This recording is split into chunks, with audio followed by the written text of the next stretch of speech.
नमस्ते दोस्तों, Indic divine channel पे आप सभी को स्वागत है। दोस्तों, रामायण, महाभारत आदि पौराणिक ग्रंथों में मानव जाति के स्त्री पुरुष के अलावा एक तीसरी श्रेणी का भी उल्लेख मिलता है, जो न ही पूरी तरह पुरुष होते हैं और न ही पूरी तरह स्त्री। इस श्रेणी के लोगों को किन्नर या हिजड़ा कहा जाता है।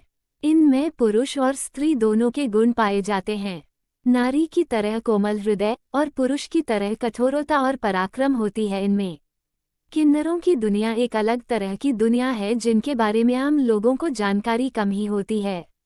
किन्नरों की सामाजिक दुनिया एकदम अलग और रहस्यमयी होती है। किन्नरों का पहनावा, रहन सहन, रीति रिवाज और पूजा पद्धति आमजन के मुकाबले एकदम अलग होती हैं। पौराणिक कथाओं के अनुसार जब श्री राम के वनवास की खबर अयोध्या में फैल गई तो पूरे अयोध्या में शोक की लहर दौड़ गई, क्योंकि पूरे अयोध्यावासी प्रभु श्री राम को अत्यधिक प्रेम करते थे और जब श्री राम जी चित्रकूट पहुंचे तो भरत उन्हें मनाने के लिए वहां पहुंच गए। उनके साथ अयोध्यावासी भी थे, जिनमें किन्नर भी शामिल थे। राम जी ने अयोध्यावासी के नर नारियों व भरत को प्रेमपूर्वक समझाकर वापस जाने का निवेदन किया, परंतु किन्नर जो कि न पुरुष और न ही नारी उनके लिए कुछ नहीं कहा। ऐसे में अपने लिए कोई स्पष्ट आदेश न होने पर किन्नरों ने 14 वर्षों तक भगवान श्री राम की प्रतीक्षा करने की ठान ली।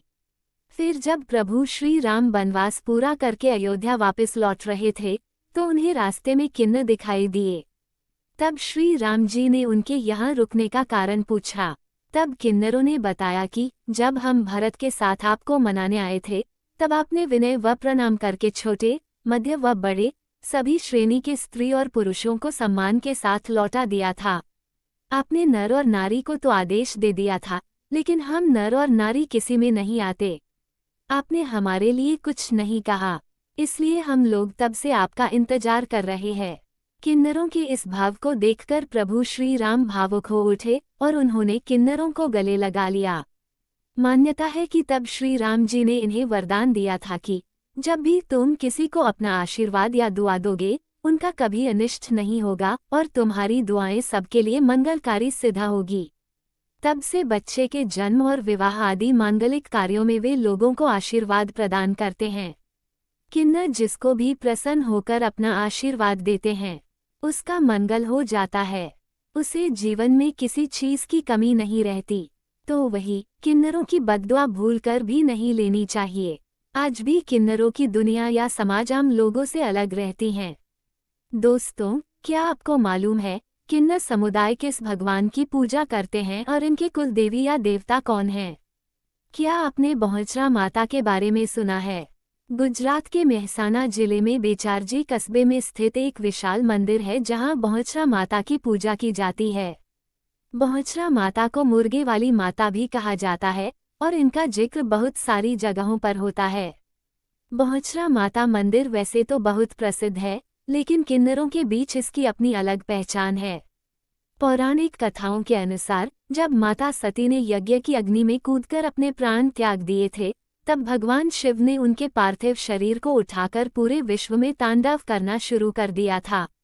शिव के क्रोध और सती की तपस्या को देख सभी देवी देवता घबरा गए थे।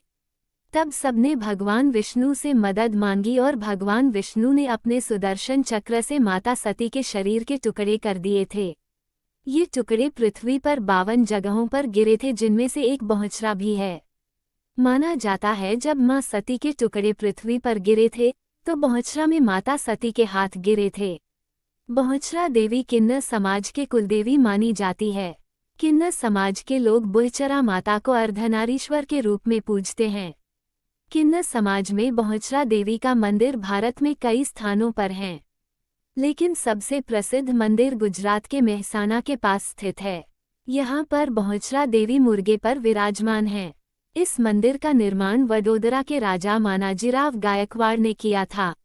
बहोचरा माता के अलावा पांडुपुत्र अर्जुन और उलूपी के पुत्र अरावन भी किन्नरों के देवता है। खास बात यह है कि किन्नर इस देवता की सिर्फ पूजा ही नहीं करते, बल्कि उनके साथ विवाह भी रचाते हैं।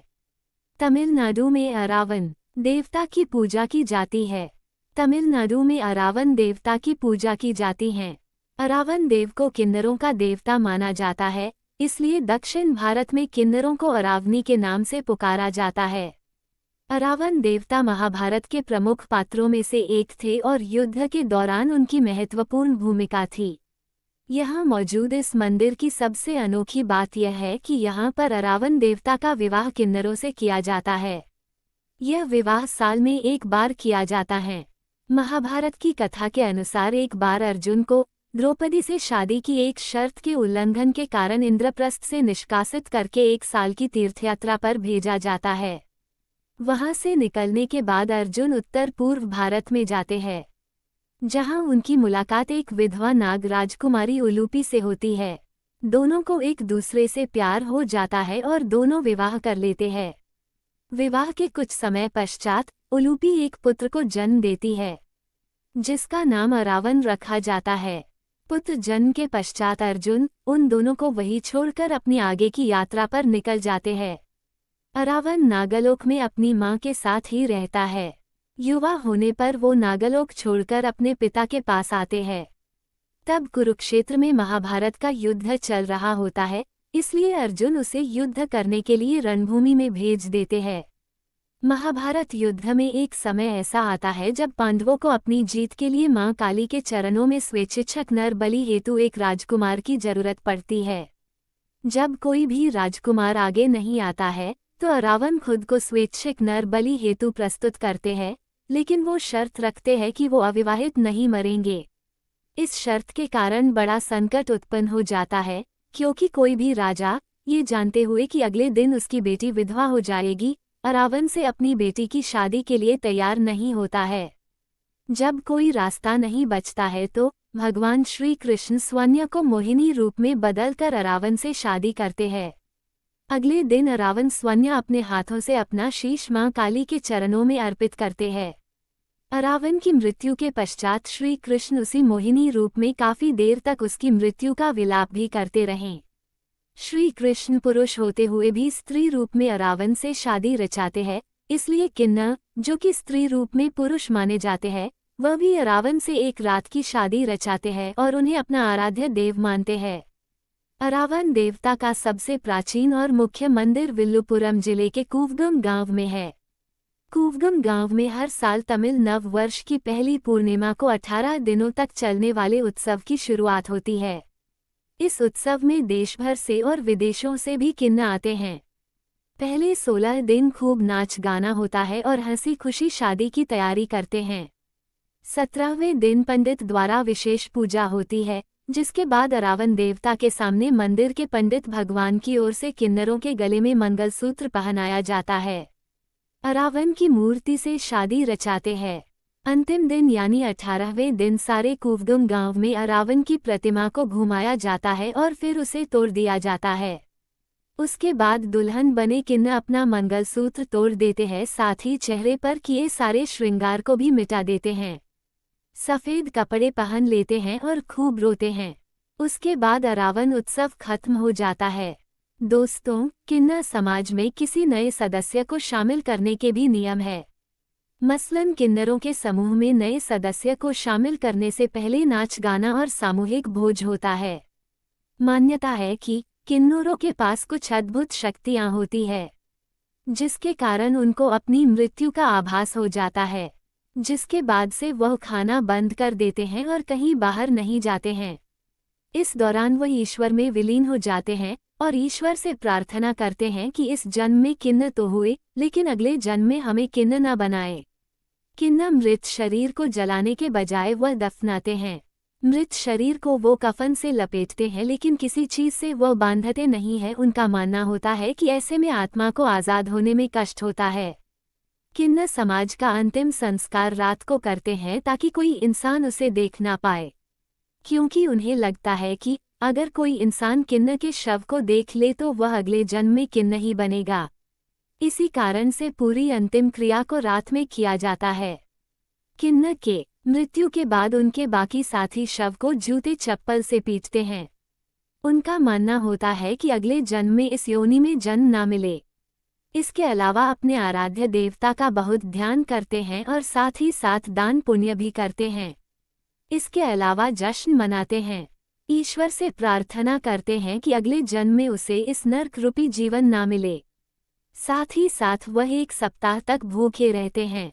दोस्तों, इस वीडियो में हमने किन्नर समुदाय लोगों के विषय में कुछ ऐसी जानकारी दिया है जो शायद आप में से ज़्यादातर लोगों को पता ही नहीं था।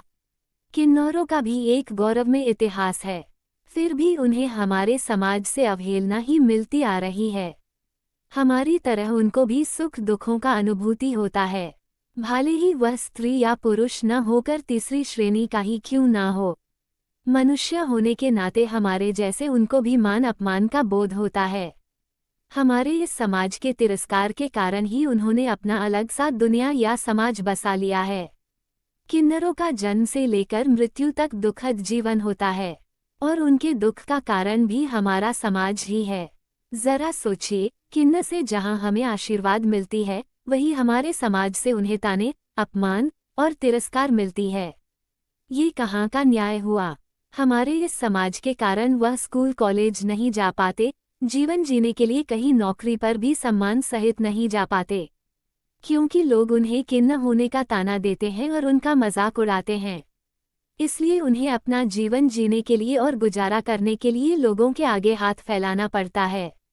वो अगर हमारे सामने हाथ फैलाए तो भी कुछ लोग उन्हें भला बुरा कहते हैं। जरा सोचिए, किन्नरों को अपना जीवन जीने के लिए दूसरों के आगे हाथ फैलाकर भीख मांगने के लिए मजबूर किसने किया? उन्हें भी पूरा हक है हमारे जैसा जीवन जीने का, शिक्षा पाने का, व्यवसाय या नौकरी करने का और सम्मान के साथ अपने जीवन को जीने का। वर्तमान काल में समाज से काफी संघर्ष करके हमारे देश में किन्नर डॉक्टर, न्यायाधीश और विधायक के रूप में प्रतिष्ठा लाभ करते हुए ये साबित कर दिखाया है कि किन्नर भी हर क्षेत्र में कार्य करने में सक्षम है।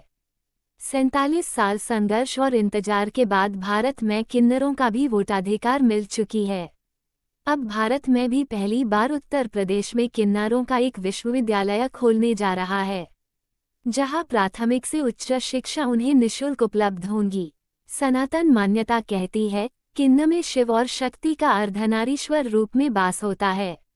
अतः किन्नरों का आदर और सम्मान करना हम लोगों का नैतिक कर्तव्य है। आज की जानकारी यही तक। वीडियो अगर आपको अच्छी लगी हो तो एक लाइक करके चैनल को सब्सक्राइब कर लीजिए। धन्यवाद।